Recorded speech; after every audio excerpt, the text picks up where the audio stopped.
ever thought about like what it would actually be like if your language, the one you dream in, the one that holds all your family's jokes and stories, what if it was just gone? Yeah. Like on the verge of just vanishing. Yeah. That's what's happening right now to the Chakaliya people in India.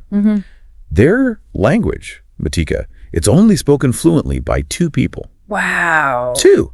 Just let that sink in for a second. It's a stark illustration of a problem that's, frankly, much bigger than a lot of people realize. The People's Linguistic Survey of India estimates that out of the 6,000 documented languages we have in the world, something like 4,000 of them are at risk of disappearing. 4,000. Yeah. So we're talking, what, like 2/3 of the world's languages? That's exactly right. Okay. See, that's way more dire than I initially realized. Yeah. I knew that the languages were disappearing, but I had no idea it was that bad. Yeah. That's a staggering number. I mean, where do we even begin to unpack this? Yeah. What could even be causing this massive of a decline? Well, to understand the present, sometimes you have to rewind a bit, look back at history. Right. And colonialism plays a huge, frankly, tragic role here. Yeah. Basically, from the 1500s to the 1960s, European powers, they colonized vast swaths of the globe. And during this time, they very often suppressed indigenous languages. Yeah, and that tragic pattern, it repeats itself throughout history, doesn't it? It's like trying to erase an entire culture by just silencing its voice. I mean, even here in the United States, we had Native American children being forbidden from speaking their languages in schools, shockingly, until the mid-1900s. Exactly. And those policies, they weren't unique to the U.S. They were widespread and had devastating, long-lasting impacts on the transmission of indigenous languages. Yeah. But it doesn't end there. Okay. As former colonies gained independence, many prioritized economic development, which kind of ironically had its own unintended consequences for languages. Okay, now that's where I get a little lost. How does economic growth lead to language loss? It seems counterintuitive. It does, doesn't it? Yeah. But there's this fascinating study in the Proceedings of the Royal Society B that basically found that richer countries, they tend to have fewer languages. Really? Yeah, it's like economic progress somehow squeezes out linguistic diversity. So are they saying that as economies grow, people just decide to ditch their native languages for more practical ones? It's a little more nuanced than that.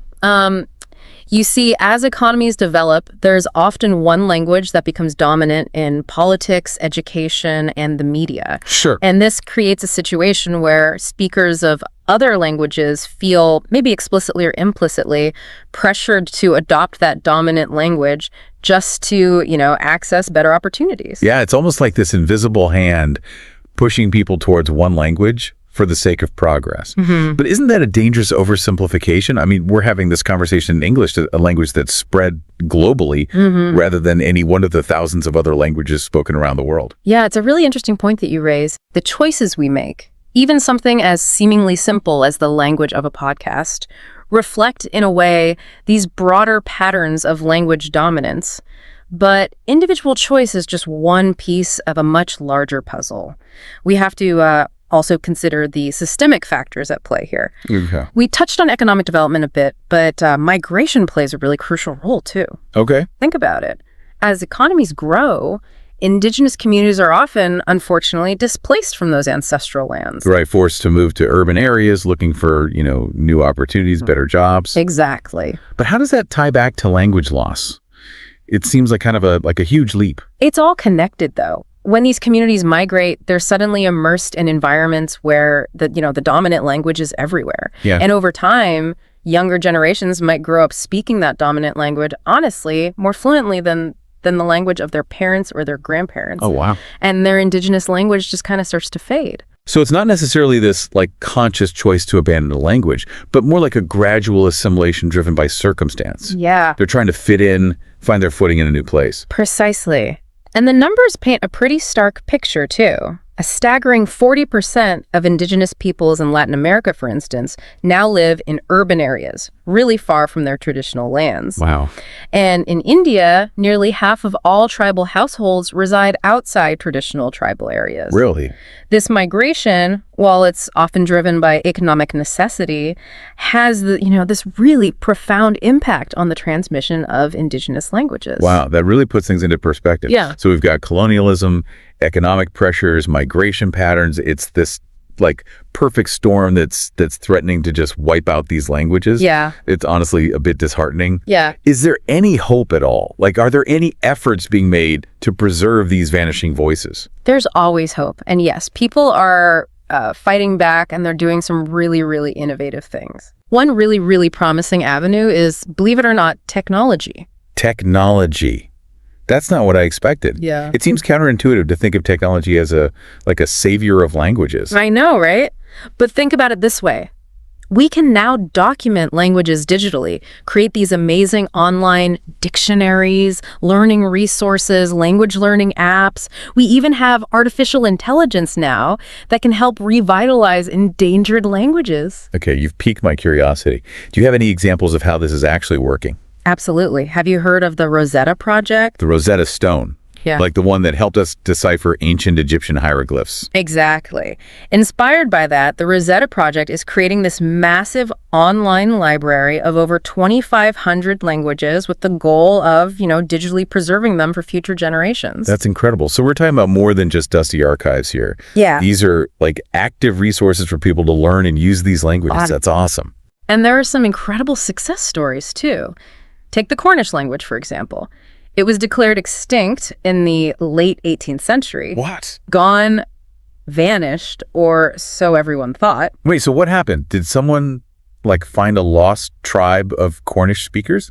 Not quite, no. Dedicated individuals, community efforts, and, you guessed it, the internet, all played a part in bringing Cornish back from the brink. Wow. It's now being taught in schools again. Wow. That's a testament to the power of human determination if I've ever heard one. Yeah. But reviving a language, especially one that's been marginalized for so long, must be incredibly difficult. What about protecting languages before they reach the brink? Are there any, preventative measures being taken? Absolutely. Prevention is key. One strategy that's gaining some traction is recognizing the link between land rights and language rights. Land rights and language rights. Now, that's an interesting connection. Can you explain that a bit more? Think about it. For many indigenous communities, language is more than just words. It's very deeply intertwined with their cultural identity, their understanding of the world, their connection to their ancestral lands. So it's about preserving a whole way of life, a way of seeing the world that's passed down through language. Exactly. It's much bigger than just words. Exactly. And that's where land rights come in. A 2015 study found that indigenous peoples, who make up about 5% of the global population, lack land rights to 75%, a staggering 75% of their ancestral territories. 75%. That's heartbreaking. So you're saying that by securing indigenous land rights, we're also creating a space for their languages to thrive. Precisely. When indigenous communities have secure rights to their land, they have the autonomy to practice their cultures, pass on their traditions, and, crucially, keep their languages alive. It's about acknowledging that these languages are woven into the very fabric of their connection to the land. Yeah. It's about preserving entire worldviews. What other ways are there to bring these languages back from the brink? So we've talked about tech and land rights as ways to preserve languages, but what else can we do? Are there any other creative solutions out there? You'd be surprised. One really fascinating avenue is film. Film?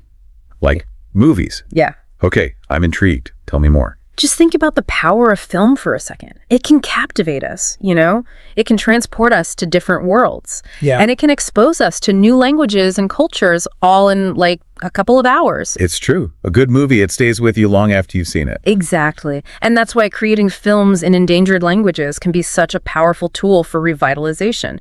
Take, for example, this film, Kauai Kuna, the first feature film made entirely in the Haida language, an indigenous language spoken in Canada. Wow, a whole feature film, a full-length movie in a language that most people haven't even heard of. Yeah. That's incredible. Did it get any, recognition? It did. It actually won awards at the Vancouver International Film Festival. And I think it proved that films in endangered languages, they can be both culturally significant and, cinematically successful too. See, that's what I'm talking about. It shows that there's a real hunger out there for these stories, for these glimpses into different cultures and ways of life. Yeah. What a powerful way to keep these languages alive. Absolutely. Promoting film in endangered languages, or even, something as simple as adding subtitles to those films for wider accessibility, it could be huge. It could really engage younger generations, spark their curiosity, and inspire them to learn and value these languages. It's like planting these seeds of appreciation for linguistic diversity, hoping that they'll, blossom in the future. As we wrap up our deep dive here, it strikes me that language is about so much more than just words. Yeah. It's a vessel for culture, history, identity. It's about these unique ways of seeing the world that have been passed down through generations. It's like the echo of our ancestors, whispering stories and wisdom across time. Beautifully said. When we lose a language, we're losing a part of ourselves, a part of our shared human story.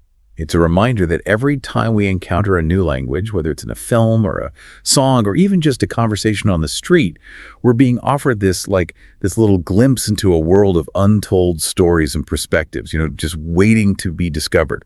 So the next time you hear a language you don't understand, maybe don't just see it as foreign or different. Think of it as a doorway to a whole new world of understanding. That's a beautiful thought to end on. Thank you for joining us on this journey into the world of disappearing languages.